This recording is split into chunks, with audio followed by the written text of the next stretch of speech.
आज सुबह 4 बजे जब हम उठे तब हमारी सुबह हुई काठमांडू नेपाल में, फिर काठमांडू से लुकला और अब लुकला से चलते चलते आखिरकार 1:15 बजे हम इस गांव में पहुंच ही गए, जो हमारे आज के दिन का स्टे पॉइंट होने वाला है। ये नीली नीली दूधकोशी नदी, हरा भरा वातावरण, ठंडी हवाएं, ऊंचे पहाड़, 8 किलोमीटर पहाड़ों का सफ़र तय करते हुए जब आपको ऐसा कुछ दिखाई दे तो यकीन मानिए दोस्तों, आपके अंदर चाहे कितनी भी थकान हो, सारी थकान आप एक पल के लिए भूल जाते हैं और देखते रह जाते हैं कुदरत की इस खूबसूरती को।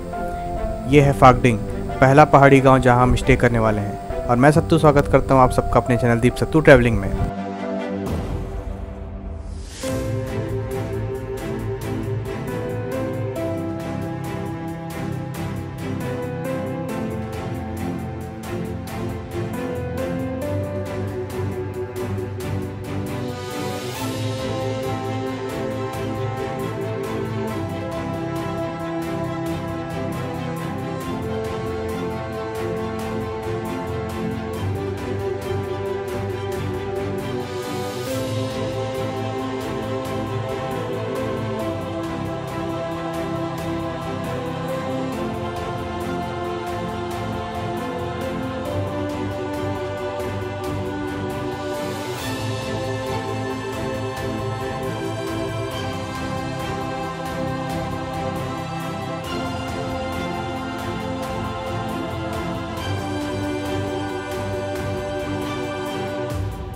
दूर जब हम पुल के पास से देख रहे थे तो यही वो सारे टी हाउसेस और होम स्टेज थे जो हमें दिखाई दे रहे थे, और अब आप पास से देख सकते हैं इन पहाड़ी आर्किटेक्चर्स को।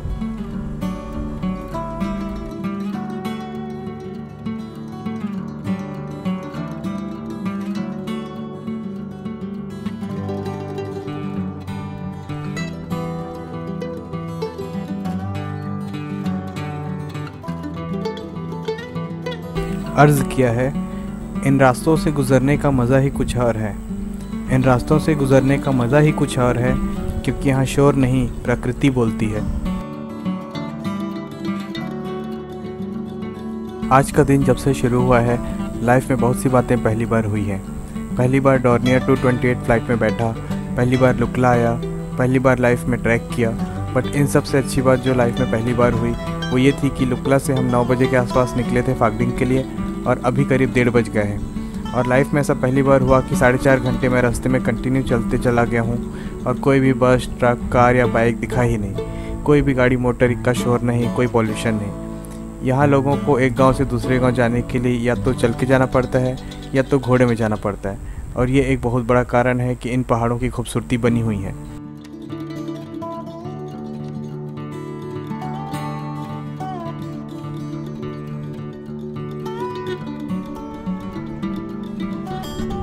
और लीजिए, हम पहुंच गए हमारे आज के आशियाने में, जो है खुम्पू इन लॉज फागडिंग।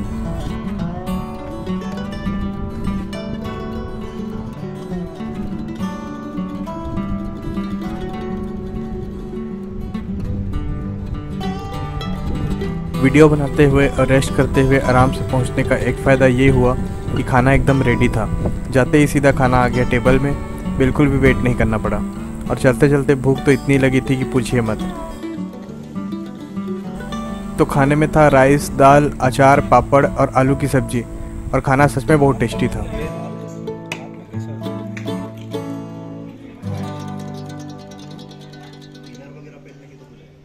सुबह 4 बजे से उठने और इतना लंबा चलने के कारण सब इतना थक गए थे कि लंच के बाद तुरंत सबको रेस्ट करना था, तो सभी लंच के बाद फटाफट से अपने अपने रूम में चले गए। मैं भी अपने रूम की ओर जा रहा हूँ, और जाते हुए आइए आपको मैं हमारे लॉज का टूर कराता हूँ और अपना रूम दिखाता हूँ।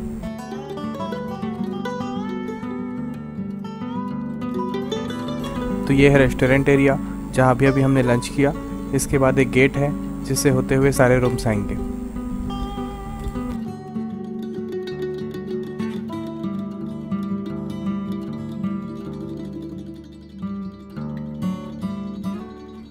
पहला रूम नंबर है 101, और यही मेरा रूम है।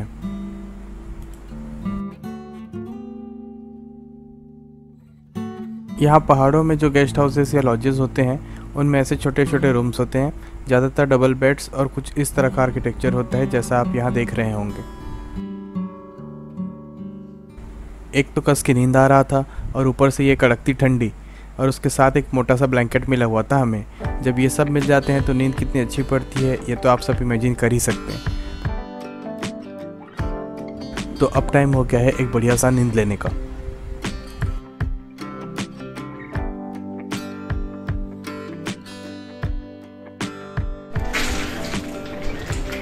तो लंच करने के बाद सीधा हम लोग बेड में जाके सो गए थे और अभी जस्ट उठे। अभी फायर का अरेंजमेंट है बाहर और वहाँ पर ग्रुप में बैठेंगे फिर से और वहाँ पर चर्चाएँ होंगी। यहाँ पर फागडिंग में लोग रुके हुए हैं एक होटल में, काफ़ी अच्छा अरेंजमेंट है। चलिए चाय पी लिया और सब बैठे हुए।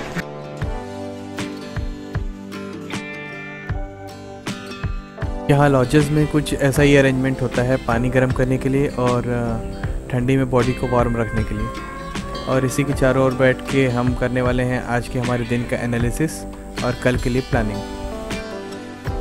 सर बताइए आपके फिटनेस का राज बताइए। फिटनेस का राज कुछ नहीं है, प्योरली वेजिटेरियन है।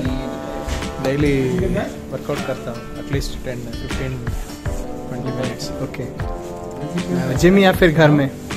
घर में सभी इक्विपमेंट्स लिए हैं।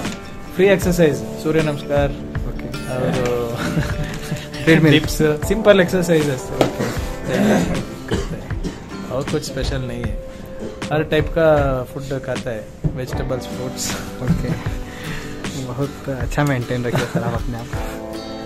मेरा सो कितना almost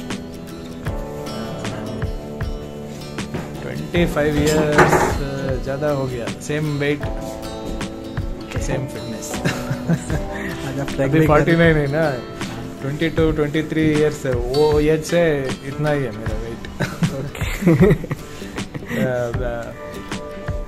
before marriage and after marriage almost same, only 2-3 kg difference. एक इंटरेस्टिंग स्टोरी जो हमारे गाइड सर ने हमें आज के इंटरेक्शन में बताया वो ये था कि 2 डॉक्टर्स आए हुए थे इंडिया से, शायद बेंगलोर के थे या फिर चेन्नई के, एग्जैक्टली मुझे याद नहीं है, पर वो इंडिया से थे और आए हुए थे हमारी तरफ से एवरेस्ट बेस कैंप ट्रैक पे। और उन्होंने भी उसी कंपनी से ही ट्रैक पैकेज लिया था जिसे हमने लिया हुआ है, और खिलराज जी ही उनके गाइड थे। तो खिलराज जी उनको लेके जा रहे थे बेस कैंप तक, और उन्होंने वो एल्टीट्यूड सिकनेस वाला जो मेडिसिन होता है वो दोनों डॉक्टर्स ने रखा हुआ था। तो रखा हुआ था लेकिन उन्होंने मेडिसिन लिया नहीं था। तो चलते चलते उन लोग जा रहे थे और काफ़ी अच्छा जा रहे थे, दोनों को कोई प्रॉब्लम नहीं हो रहा था, कुछ भी नहीं हो रहा था और दोनों चलते चले जा रहे थे। एवरेस्ट बेस कैंप पहुंचने के एक दिन पहले उनमें से एक डॉक्टर को अचानक लगा कि एल्टीट्यूड सिकनेस का मेडिसिन उन्होंने लिया हुआ है तो उनको वो मेडिसिन ले लेना चाहिए क्योंकि काफ़ी ऊपर आ चुके हैं। हालांकि उनको प्रॉब्लम कुछ भी नहीं था, पर जस्ट उसके दिमाग में एक थॉट आया और वो पूछा हमारे गाइड से कि वो मेडिसिन ले लूँ क्या। तो हमारे गाइड सर ने उसे कहा भी कि अगर कोई प्रॉब्लम नहीं है तो वो मेडिसिन लेने की ज़रूरत नहीं है। और उसके साथ जो डॉक्टर था वो बोला कि ले लेना बेटर है, और उन्होंने वो मेडिसिन ले लिया एल्टीट्यूड सिकनेस वाला। और तब उसके पहले तक तो सब कुछ ठीक था, लेकिन जब उन्होंने मेडिसिन ले लिया उसके बाद फिर उनका हालत ख़राब होना शुरू हो गया। उनको एक्चुअल में एल्टीट्यूड सिकनेस होना शुरू हो गया और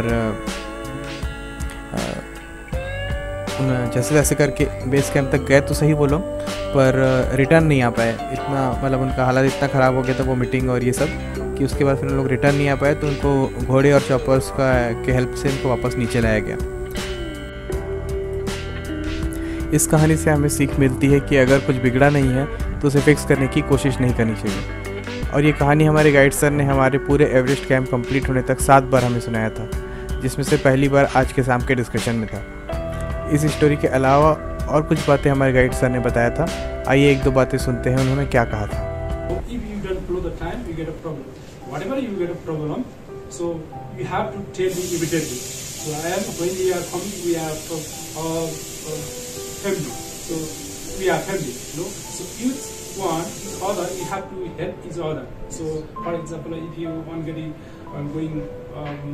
some guys were going further, some guys behind. So don't go ahead. you know, living alone or one or two guys. So we have to wait the product behind the guy, you know. So because we have to go together, we are going same place, you know. So we did not go when you go further, probably half an hour, 1 hour you can run. After that you can go, you can run, you know. So we have to hear about the. They have to be in group. Yeah, better to have in a group, to be in group. You can participate in marathon. Every year happen marathon, you know, 62-kilometer marathon, 140 kilometer marathon, 200 kilometer marathon.